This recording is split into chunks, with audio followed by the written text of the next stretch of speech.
waggoottan darban xiyyeeffannoo guddaa kennuudhaan investimentiin akka babal'atu jajjabaachuu akka qabu investimentiin motora dinagdee guddaa tokko ta'ee akka jiruuf jireenya uummata keenyaa jijjiiru dinagdee biyya keenyaa dinagdee naannoo keenyaa jijjiiru akka ta'u kallattii kaa'ameen waggoottan darban xiyyeeffannoo guddaa kennuudhaan investimentoota biyya alaa biyya keessaa adeemsa birookiraasii hir'isuudhaan si'oomina itti dabaluudhaan akka investimentiin dhufu gochuudhaaf xiyyeeffannoodhaan hojjetamaa tureera. Paarkiiwwan industirii bulbulaa ijaarsa irratti immoo kan argamu Naqamte karaatti galaa jira. Hundaa ol immoo zooniin dinagdee addaa Gadaa investimentii simatee jira.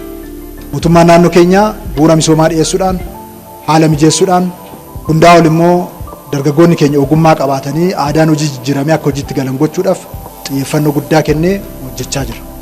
Kana gochuudhaan investimentiin naannoo keenyaa boqonnaa haaraatti akka ce'u Oromiyaan giddugala investimentii Oromiyaan iddoon investimentiin dhufeetti qubatu Itoophiyaadhaaf immoo humna dinagdee guddaa iddootti taatu akka taatuuf xiyyeeffannoon kennamee hojjetamaa jira.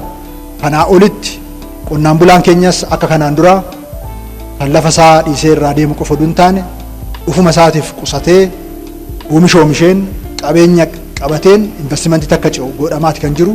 Kanas babal'isuudhaan caalmatti investimentii biyya keessaas carraa jiru guddisuudhaaf xiyyeeffannee hojjechuu keenya kan itti fufnu ta'uusaa carraa kanaan isiniif mirkaneessuun barbaada.